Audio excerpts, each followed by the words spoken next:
আসসালামু আলাইকুম রহমতুল্লাহি ওবরকাতুহ। সম্মানিত দর্শক, ত্রয়োদশ জাতীয় সংসদ নির্বাচনের যে সময়, তো সেই দিক থেকে ফেব্রুয়ারি মাসের 12 তারিখে যে নির্বাচন হবে, আজকে জানুয়ারি মাসের 19 তারিখ সন্ধ্যাবেলায় আমি এই ভিডিওটি যখন করছি, তো সেদিক থেকে যদি আপনি হিসাব করেন তাহলে কত 20 দিন সময় আছে বড়জোর হাতে। তো 20 দিনের মধ্যে যেটি হয় 21 তারিখে, জানুয়ারি মাসের 21 তারিখে নির্বাচনের যে প্রার্থিতা প্রত্যাহারের শেষ দিন এবং সম্ভবত ওই দিনই প্রতীক বরাদ্দ হবে এবং 22 তারিখ থেকে পুরো উদ্যমে নির্বাচনী কার্যক্রম চলতে থাকতে পারে এবং 22 তারিখ থেকে যদি 30 তারিখ বা 31 তারিখ পর্যন্ত চলে তাহলে এখানে আসলে 7 দিন বা 8 দিন। আর অন্যদিকে ফেব্রুয়ারি মাসের 12 তারিখে যদি নির্বাচন হয় 2 দিন আগে নির্বাচনের, অর্থাৎ 24 ঘন্টা আগে বা 48 ঘন্টা আগে নির্বাচনের আনুষ্ঠানিক প্রচারণা শুরু হলে হাতে থাকবে 10 দিন, 10 আর এখানে 18 দিন কার্যত। তো এই 18 দিনের যে নির্বাচন শুরু করার আগে, অর্থাৎ 22 তারিখ থেকে যে আনুষ্ঠানিক প্রচার এবং প্রোপাগান্ডা হবে, সে অনুযায়ী সারা বাংলাদেশে আমরা অতীতে যে চিত্রগুলো দেখেছি তার একটি চিত্র বাংলাদেশে আমরা দেখতে পাচ্ছি না। ফলে এত সন্নিকট হওয়া সত্ত্বেও নির্বাচনের গন্ধ পাচ্ছি না, নির্বাচনের রূপ দেখতে পাচ্ছি না, আর যাকে আমরা দেখতে পারি না, অন্ধকার মনে হয়, সেটা নিয়ে আমাদের আতঙ্ক থাকে। রাতকে আমরা খুব ভয় পাই, আর যা দেখা যায় না, বোঝা যায় না, সেটাকে আমরা মনে করি ম্যাজিক বা জাদু করি কোনো একটা কিছু।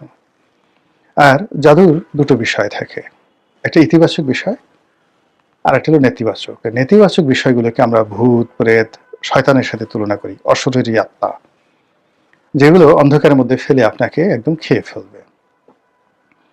আর অন্ধকারের মধ্যে কিছু ভালো ভালো জিনিসকে আমরা অনেক সময় গল্পের মধ্যে নিয়ে আসি, যেমন পরী আসে, জিন আসে, ভালো জিন আসে, আলাদিনের সেই চেরাগের দৈত্য আসে, এসে আপনার মনস্কামনা পূর্ণ করে দেয়।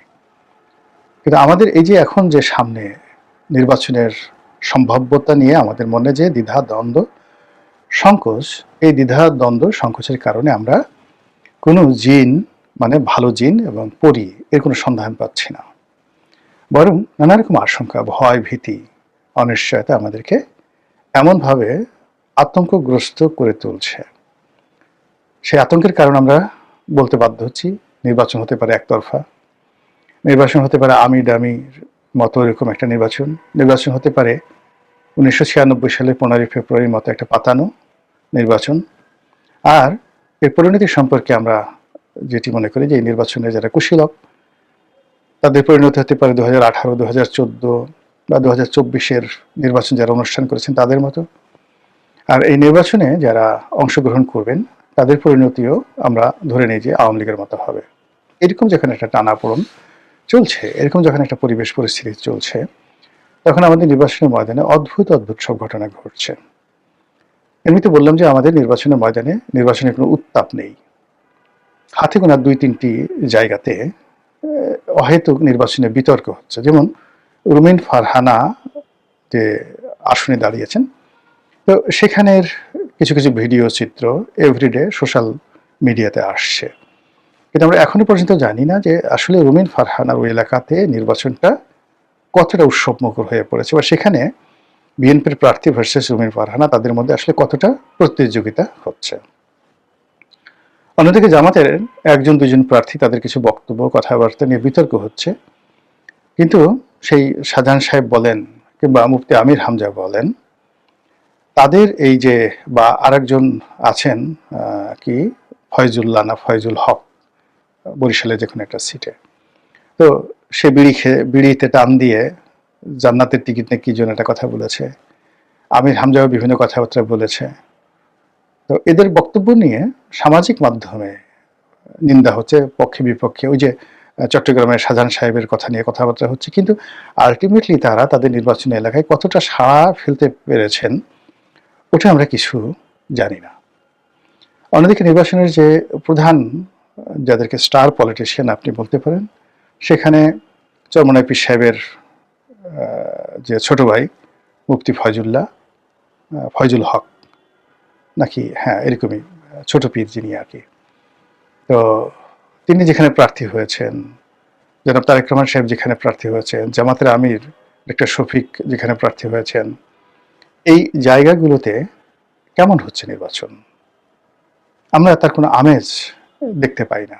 এই শহরে আমি ঘুরে বেড়াই, অহরহ ঘুরে বেড়াই, কিন্তু কোনো একটা জায়গাতেই কিন্তু নির্বাচনের ব্যাপারে যে খুব ভালো কিছু হচ্ছে, না একেবারে কোনো কিছু হচ্ছে, এটা আমরা দেখতে পাই না। আমরা বরং সব জায়গাতেই খুব রীতিবিরুদ্ধ কিছু জিনিসগুলো দেখি। আমরা দেখি জামাত বিএনপির উপর গোস্বা করেছে, এবং জামাত কেন তারেক রহমান সাহেবকে এত প্রোটোকল দেওয়া হচ্ছে, জামাতের আমিরকে এই প্রোটোকল পেতে পারেন না, এই অভিযোগগুলো আমরা দেখতে পাচ্ছি। আমরা দেখতে পাচ্ছি এনসিপির যে সকল নেতৃবৃন্দ যারা এই কয়দিন আগে মানে সারা বাংলাদেশের দণ্ড এবং মুন্ডের অধিকর্তা ছিলেন, তারা এই সময়টাতে অসহায়ের মতো আকুতি জানাচ্ছে, মিনতি জানাচ্ছে, বিভিন্ন কথাবার্তা বলছে। আসিফ মাহমুদ সজীব ভুইয়া সরকারের সবচেয়ে প্রভাবশালী মন্ত্রী ছিলেন, তিনি এখন বলছেন যে নির্বাচন কমিশন এই কাজগুলো করছে না।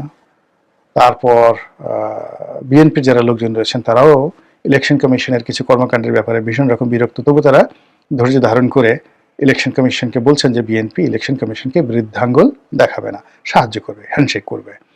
তো এরকম যে একটা পরিস্থিতি, সেই পরিস্থিতিতে তারেক রহমান সাহেবকে নিয়ে নতুন যে ভাইব, সেই ভাইবে মনে হচ্ছে যে তিনি বাংলাদেশের প্রধানমন্ত্রী। এর আগে অবশ্য জামাতের যে আমির ডক্টর শফিক, তাকে নিয়েও মানে একটা ভাইব তৈরি হয়েছিল যে তিনি হয়তো জামাতের আমির, বাংলাদেশের আমিরে জামাত হয়ে যাচ্ছেন। তো এই যে একটার পর একটা ভাইব, জামাতের আমির প্রধানমন্ত্রী হওয়ার আগে এনসিপির প্রধান না, যেটা হলো যে নাহিদ ইসলাম, তো তিনিও প্রধানমন্ত্রী হবেন, ভবিষ্যৎ প্রধানমন্ত্রী, এরকম একটা ডিক্লারেশন জনাব শফিক, যে যাকে তথ্য উপদেষ্টা, তার জবান থেকে এসেছিল। তো এরকম বহুমুখী যে প্রচার, প্রোপাগান্ডা এবং একটার পর একটা দৃশ্য এসে অন্য দৃশ্যকে ভুলিয়ে দিচ্ছে, এরই মধ্যে অভিনব কিছু ঘটনা কিন্তু ঘটে যাচ্ছে। এবং সেই অভিনব ঘটনার মধ্যে যেটি দেখা যাচ্ছে সেটি হলো আমাদের দেশের নারী ভোটার এবং তরুণ ভোটার, এদের যেটাকে বলা হয় মস্তিষ্ক ধোলাই করার যে কাজটি গত 17 মাসে জামাত যেভাবে করতে পেরেছে, এভাবে অন্য কেউ করতে পারেনি। মানে আপনি জামাতের এই নির্বাচন হবে কি হবে না আমরা এখন পর্যন্ত জানি না, নির্বাচন হলে জামাত পাশ করবে কি করবে না এটাও আমরা জানি না, কোনো কিছু জানি না, কিন্তু একটা বিষয় আমরা বুঝে গেছি যে জামাতের বিরুদ্ধে যে অভিযোগগুলো, তারা জান্নাতের টিকিট বিক্রি করছে, এটা নিয়ে আমরা যতই তাদেরকে তুচ্ছ এবং তাচ্ছিল্য করি না কেন, আমাদের মা বোনদের মধ্যে ইতিমধ্যে জামাত ঢুকে গেছে। সিনেমার নায়িকা, গায়িকা, হিজড়া, তারপরে শেষে আপনার এমনকি অন্য যে সকল শ্রেণী পেশার নারীরা রয়েছেন, যাদের কিনা আপনারা নেতিবাচক চিন্তা চেতনা করেন, গার্মেন্টস শ্রমিক, মেহনতি যে সকল নারী রয়েছেন, তারা মানে যারা প্রচুর পরিশ্রম করেন, কোনো মানে যাকে বলা হয়, যেমন গার্মেন্টসের যদি 30 লাখ মহিলা থাকেন, তো তারা সকাল থেকে রাত্রি 10টা পর্যন্ত পরিশ্রম করেন, কিন্তু কোনো অবস্থাতেই 2 বেলা অন্ন তারা পান না। এর মধ্যে অসুখ আছে, বিসুখ আছে, কত কিছু আছে। তো এই ধরনের মানুষগুলোর ধর্ম বিশ্বাস খুব স্ট্রং থাকে। এরপর তারা গরু মাংস খেতে চান, খাসি মাংস খেতে চান, পোলাও কোরমা খেতে চান, পারেন না। তখন তারা জান্নাতের স্বপ্ন দেখেন যে ঠিক আছে, দুনিয়ার এইভাবে গেল, জান্নাতে গিয়ে আমরা এগুলো খাবো। এরপরে তারা চিন্তা করেন যে দুনিয়াতে গার্মেন্টসের যে লোকটি চাকরি করে, তার বউ হয়তো অত সুন্দর না, কিন্তু তার খুব পছন্দ সেই আমির হামজার যে পছন্দের তামিল নায়িকা রশ্মিকা মান্দানা, ওইরকম একজন সুন্দরী নারী। বা ধরুন পুরুষদের মধ্যে কারো পছন্দ উত্তম কুমার, কারো পছন্দ শাহরুখ খান, কারো পছন্দ শাকিব খান, কিন্তু তারা হয়তো তাদের স্বামী সারাদিন পরিশ্রম করে, গায়ে গন্ধ, দাঁত মাজে না, মুখ ভর্তি সেই যে করে হাড় গোড় করা, মানে খেটে খাওয়া মানুষের যে একটা অবস্থা। তো ওই নারী চিন্তা করে যে বেহেশতে গিয়ে সে একটা গেলমান পেয়ে যাবেন বা সুন্দর একটা পুরুষ পেয়ে যাবেন। তো এই যে একটা অবস্থা, সেই অবস্থার কারণের সাথে সাথে আবার আর একটা বিষয় আছে, তাদের মধ্যে অনুশোচনা বোধ খুব প্রবল। যে আমি যে সারাদিন পরিশ্রম করে আমি তো আল্লাহর কাজ করতে পারি না, আমি তো নামাজ পড়ি না, কোরআন শরীফ পড়তে পারি না, আমার কি দশা হবে। দিন শেষে একটা চিন্তা লাগে। আমরা ছোটবেলায় যখন এই পুলসিরাতের গল্প শুনতাম, হাসরের ময়দানের গল্প শুনতাম, কিয়ামতের গল্প শুনতাম, ভয়ে থরথর করে কাঁপতাম শৈশবে। এখন এরকম সাধারণ মানুষও কিন্তু ওয়াজ শুনে, দলে দলে গিয়ে ওয়াজ শুনে, বিভিন্ন ইসলামের কথাবার্তা শুনে শুয়ে তারাও কিন্তু ভয় থরথর করে কাঁপে। ঠিক তাদের কাছে জামাত যে জান্নাতের আহ্বান নিয়ে গেছে, যে জামাতকে ভোট দিলে সহজে তুমি জান্নাতে যেতে পারবে, তোমার গুনাহ মাফ হবে। আর এটাকে তারা এত চমৎকারভাবে বুঝিয়েছে যে তোমরা যদি জামাত বাদ দিয়ে কোনো বেনামাজিকে ভোট দাও, তাহলে ও যতবার নামাজ না পড়বে গুনাহ তোমার, তুমিও নামাজ পড়ো না, ও নামাজ না পড়ার কারণে ওর গুনাহটা তোমার কাছে আসবে। তুমি তারা ভোট দিলা, ও গম চুরি করলো, ধান চুরি করলো, তারপরে শেষে ও চাঁদাবাজি করলো, জেনা করলো, ব্যভিচার করলো, মদ খেলো, এই সব দায় দায়িত্ব তোমার। আর জামাতের লোককে ভোট দেওয়া, দেখো জামাতের লোক কত সুন্দর 5 ওয়াক্ত নামাজ কালাম পড়ে। ফলে ওই লোক জামাতের যিনি এমপি হবেন তার যত ভালো কাজ, ওই ভালো কাজগুলো তোমার পকেটে আসতে থাকবে। এবং সাধারণ মানুষ এগুলো এমন গেলা গিলছে। কয়েকজন নারীর সাক্ষাৎকার দেখলাম, এক নারী দেখলাম খেটে খাওয়া মানুষ,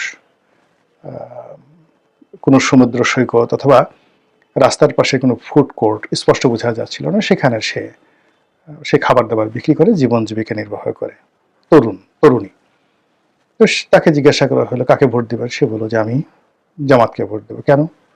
যে পাপ করি, যে গুনাহ করি, সারাদিন নামাজ কালাম পড়ি না, তো জামাতের ভোট দিয়ে জান্নাতে যেতে চাই। তো একথা সে এতটা সাবলীল ভাবে বললো, কোনো অভিনয় না, শেখানো কথা নয়, ওর মস্তিষ্কের মধ্যে এটা ঢুকিয়ে দেওয়া হয়েছে। এরপর আরেকজন ভদ্রমহিলার কথা শুনলাম, যে শোবিজের অনেকগুলো লোক আছে না, ছোট ছোট ইউটিউব ভিডিও করে, যেমন হিরো আলমের সাথে অনেকে নায়িকা হয়, তারপর শেষে সিনেমাতে অনেকে এক্সট্রা মেয়েগুলো নাচে, ওইরকমই একজন মডেল। হয়তো যারা সেই সকাল থেকে সন্ধ্যা পর্যন্ত এফডিসিতে কাজ করে বা কোনো শুটিং স্পটে কাজ করে 200, 300, 500 টাকা পায়, একটা দৃশ্যে, একটা নাচের দৃশ্যে একটু অভিনয় করে, এতে তার সংসার চলে যায়। এবং এটা করার জন্য সে কড়া মেকআপ করে, ঠোঁটে লিপস্টিক লাগায়, এবং যাকে বলা এলোমেলো পোশাক আশাক পরে, তার যে শরীরের অঙ্গ প্রত্যঙ্গগুলো যেগুলো মানে সেক্স আপিল দেয়, সেই জিনিসগুলোকে তারা প্রদর্শন করে, সেটা নিতম্ব হোক, সেটা ব্রেস্ট হোক, এই জিনিসগুলো করেই তারপর তারা তাদের জীবিকা নির্বাহ করে। এগুলো আপনি বিভিন্ন সিনেমার এক্সট্রা দেখবেন। তো ওই যে মহিলা, মনে হলো সে ওইরকমই কোনো একটা মডেল আর কি। তো সেও বলতেছিল সে জামাতকে ভোট দেবে। কেন ভোট দেবে? তো বলে যে অনেক পাপ করেছি, এই পাপ থেকে বের হতে চাই। তো বলে যে আপনি যদি জামাতকে ভোট দেন, জামাত ক্ষমতা আসে, তখন তো আপনাকে হিজাব পড়তে হবে। তো সে নির্বিকার চিত্রে বলতেছিল যে সেই হিজাব পড়া লাগলে পড়বো, আমার এই পোশাক দরকার নাই, হিজাব পড়া লাগলে পড়বো, তবু জামাতকে ভোট দেবো। এখন এই দুটো সাক্ষাৎকার আমি দেখেছি, আরো এরকম অসংখ্য ঘটনা ঘটছে। অন্যদিকে মির্জা আব্বাসের যে বক্তব্যগুলো, যে তার নির্বাচনী এলাকাতে প্রায় প্রত্যেকটা বাড়িতে জামাতের মহিলারা ঢুকে যেভাবে অন্য যাকে বলা হয় দলের, বিএনপির বা নিরপেক্ষ বা সাধারণ যারা মা বোন রয়েছেন, তাদেরকে যেভাবে ধর্মের দোহাই দিয়ে জামাত তাদেরকে ডাইভার্ট করে ফেলেছে জামাতে ভোট দেওয়ার ব্যাপারে, দাঁড়িপাল্লার ব্যাপারে, এইটা দেখে ইতিহাসে প্রথমবারের মতো রীতিমতো মির্জা আব্বাসের মতো প্রাজ্ঞ রাজনীতিবিদ আটকে উঠেছেন। এখন তিনি জামাতের নাম শুনতে পারেন না। অন্যদিকে গিয়ে দেখেন, ওই যে আমাদের টেলিভিশনের জনপ্রিয় মুখ সৈয়দা আশরিফা আশরাফি পাপিয়া, এমপি পাপিয়া, তো ওর এলাকাতে, পাপিয়ার এলাকাতে জামাতের খুব প্রাধান্য, চাঁপাইনবাবগঞ্জে। এখন ওখানে জামাত যেভাবে তৎপরতা চালাচ্ছে, পাপিয়া রীতিমতো পাগল হয়ে গেছে। এ কারণে তার হাজব্যান্ড ওখানে বিএনপি মনোনয়ন পেয়েছে, এবং ওখানে চাঁপাইনবাবগঞ্জ শহরে মানে বাংলাদেশের যে কয়টি জামাতের দুর্গ আছে তার মধ্যে সবচেয়ে বড় দুর্গটা হলো ওই চাঁপাইনবাবগঞ্জ উপজেলাতে। তো সেখানে জামাত যে কাজ করছে, সেই কাজে পাপিয়া রীতিমতো পাগল হয়ে গেছে।